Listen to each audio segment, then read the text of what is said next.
Tuline President Kyagulanyi Ssentamu Robert Bobi Wine mu bitundu eby'e Masaka era ng'olwaleero omukulembeze waffe omulungi Kyagulanyi Ssentamu Robert Bobi Wine gw'olaba atuuka ku kooti ya ku Masaka prison ewali muganda waffe ewali mukwano gwaffe eri mutwe era ng'ono tatambudde yekka atambudde ne Secretary General w'ekibiina omukulu Honorable David Louis Rubongoya ne President bali bombi ne tulaba omukulu leader of opposition omukulu Joe Ssenyonyi awamu ne maama wa muganda waffe eri mutwe obudde bwa kaserezi ne President agambye nedda inogenda era awo ye Masaka prison President atuukidde ddala bulungi saawa wali baateekawo n'akantu ka mobile money oyo maama aliwa oye maama wa muganda waffe edi mutwe ono maama ono mukyala we ndowooza obalaba nabo batuuse bulungi kula omwana waffe kula muganda waffe edi mutwe tubasabira ne tubeebaza emirimu emirungi mukoze era ne tubaagaliza buli kimu kibatambulire bulungi naye nga mu kaseera kano tutuuka wano e Masaka ebibuuzo bikyali bingi kula muganda waffe edi mutwe era abantu bakyebuuza ani ali emabega w'okusibisa baganda baffe baganda bange mikwano gyange lwaki buli kimu kituukira Masaka lwaki buli kimu kibeeranga Masaka bibuuzo tulina bingi weewaawo ansa zo ntonotono naye atusuubira ansa nazo zijja ku ansa za buli kibuuzo kyetumanyi tujja kuzifuna era twongera okujjukiza baganda baffe mikwano gyaffe nti temutya tumanyi wa obuzibu bwe buli era tusuubira nti tujja kuba tubukolako story but sure era tukkiriza nti bano abatukolako lino effujjo abatukolako embeera eno abatayagala tubeeko we tutuuka twongera obajjukiza n'okubategeeza byonna bijja kufuuka lufumo President Kyagulanyi Ssentamu Robert Bobi Wine gwe tuli naye e Masaka ndowooza embeera ogiraba waliwo ako akakyalo bakekayita ka DPC kadde kagezaako okulemesa President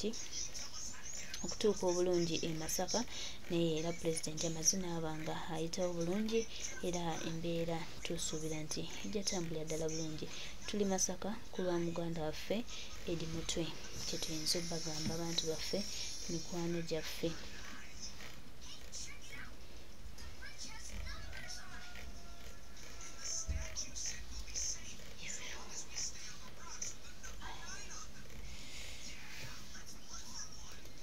President nominated the umbrella.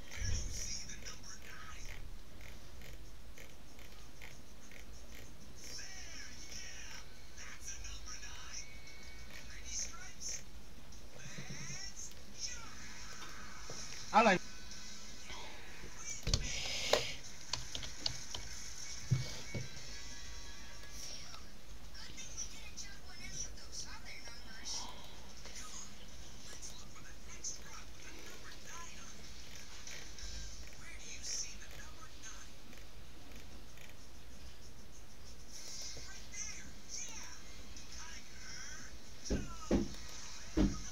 Kutwayo tagenda kuteekeka puli wabula oyina mutwala mu ddwaliro oyina kukola kiragiro ekimutwala mu ddwaliro nga ne President ezageddwako human rights byonna mbyogedde mbimulaze ne mugamba tuwe ekiragiro atwalibwe mu ddwaliro bunnambiro omulamuzi n'agaana n'agamba tekijja kusoboka State Attorney n'ayimirira n'agamba ekitiibwa omulamuzi tekisoboka kumutwala mu ddwaliro eritali lya prison bw'abanga agenda for any treatment ayina genda mu mikono gy'aba prison Nolekyo basaba ne banyabo omulamuzi alemeddeko n'agamba ne musaba ne mugamba olemedanga ngenda kukola lulingiya kikyozaako ne mugamba obanga ogenda kukola lulingiyo in the event nti oganye okumpa prayer gyensabye eri kati nzikiriza nze ngende nfulume ne client wange tugende ffenna mu prison nkakasiza ddala kyagenda kuteekebwa mu mikono egy'abasawo ne tufuluma n'alagira aba prisons nti mumutwale butereevu afune obujjanjabi mu prison basaba ne banyabo twafulumye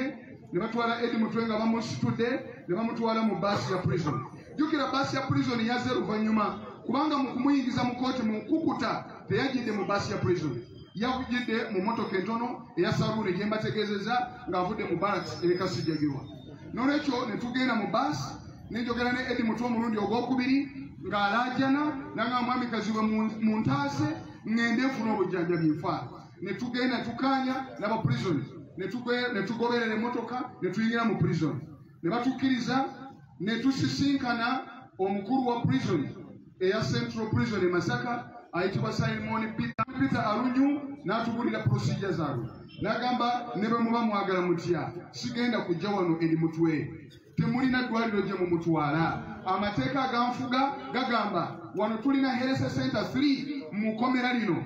komera lya region yonna Greater Masaka nolwekyo ngenda musubjectinga to the medical assessment ey'abasawo bange abali mu health center 3 eri mu komera lino era immediately I'm handing him over ne bamukwasa abasawo aba prison mu mbeera ya prison nga bwe mugimanyi n'abasawo embeera ze balimu ebirimu tebimala ebikosoba tebimala nga batugamba bagenda mukolako testi ez'enjawulo neŋŋamba Mr. Runyu testi zangeri ki ezigenda okukolebwa wano tewali laboratory tewali kikati bagenda zikozesa maaso n'agamba ebyo bireke that is our job era ne musaba ne mugamba please twagala omwami Eddie Mutwe ave wano n'agamba please bwe mbanga ngenda mujja wano nga bampadde report ng'eraga nti nno wano tetusobola mujjanjaba mba nnyina mulifaalinga ku Makshoni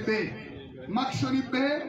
Eruzira mu komera lyaffe yewali eddwaliro erisinga kulina eryaffe tusobola mutwala mu ddwaliro eryebweru oba mulago oba luddawa yonna ne tuvaawo n'atugamba n'agamba mmwe kakati mbamaze mundekere omulimu gwange nsigale n'omusibe wange bwe tutyo basabo ne banyabo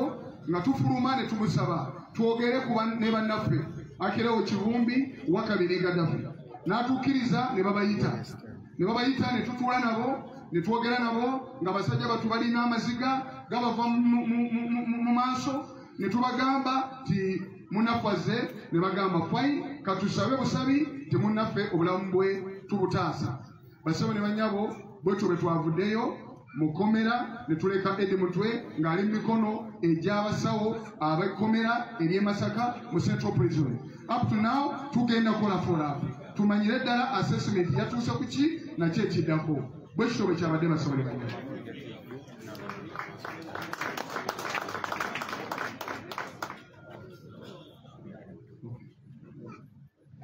Please clap for Council Majera. Kwata kwa President Mungalo Council. Lero batone general abajja. People power. Our power. I'll request Chagulani family to please come forward. These who are arrested alongside Eddie Mutwe. Not the president, another president. Yeah, to come. The family of Najib, abo bebawamba ne Eddie Mutwe muje Mutwe story.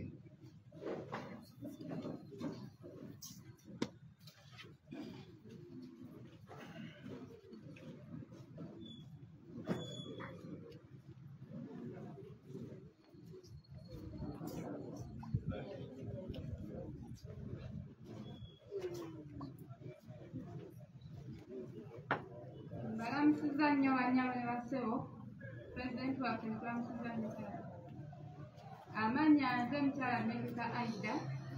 nze mama wa Sebudde Kassim abantu gobamanyinga Kunta ye mwana wange omuderevere ddala gale ennaku z'omwezi 27 omwezi ogwokuna mukamutawani wange oyo Kassim nga nkubira essimu nga ngamba maama mutabani oba kabamuwange sasooka kikkiriza ningamba omwana alabika nnyo mbanje awo nga nfuna essimu endala nga bangamba Makunta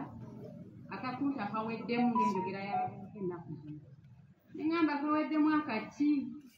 awo puresa ne zinkuba nezitattana ne bamumyagumyawo banneiba ne bangamba guma kulanga omukazi Mukama ajja kusaasira neŋŋuma kati ngenda okuddamu owulya n'embuza ye bannange bali ludda nti naffe tetumanyi ngezaako okubira ku mikwano ng'ekibamu kasala atimali mubuuza munaye omwana wange tetumanyi nendajjanako neŋŋamba bannange wabaayo yenna amanyi omwana wange gyali waakiri bambuulireko bwe twalaba ebifaananyi bya mutabani waffe Eddie Mutwe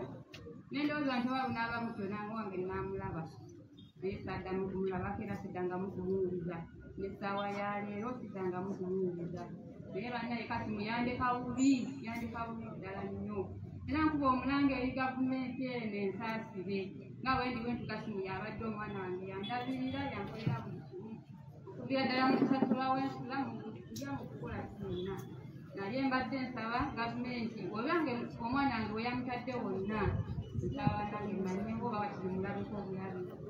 taata obubaka bwonna bwatuuse eyaniganye n'ebiramu byegulu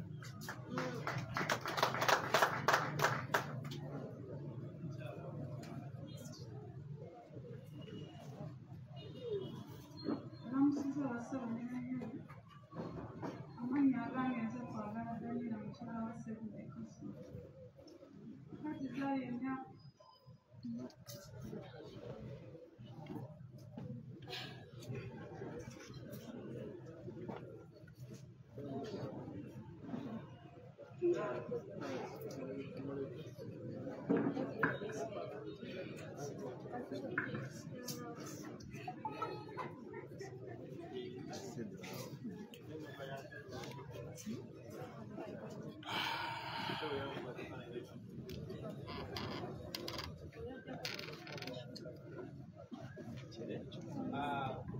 ono ye maama wa Kyagulanyi asabye naye nti tajja kusobola kwogera. Kyagulanyi Kassim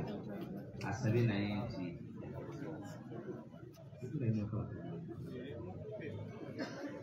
Assalamu alaikum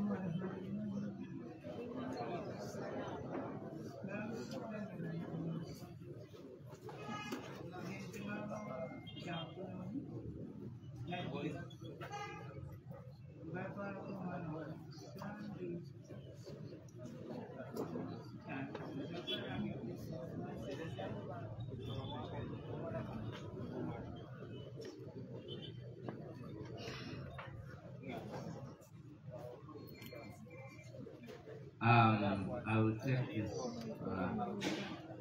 time now to invite the President.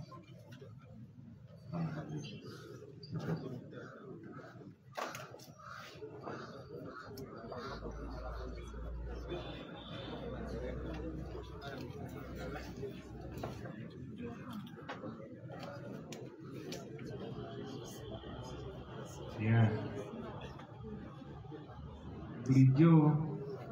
abantu bajja nga basaba abantu baabwe, abamu ne bakifuna ekyokusaaga, abalala ne bagamba nti abantu baffe babawamba tuba tukola ssente.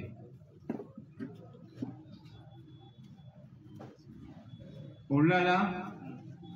n'akulira akakiiko k'eddembe ly'obuntu mukyala wa Ngadya, naye olunaku olumu yagamba abo abantu tebaliiyo tuyiya bayiye. Olunaku lwa leero era tukyali mu mbeera y'emu nti si nnamba bunamba tibatutte Kibalama batutte Ddamulira batutandikye kati bakawambayo 10 kati bawambyeyo 2 kati 18 tetumanyi gye bali n'ebirala bifaanana bwe bityo.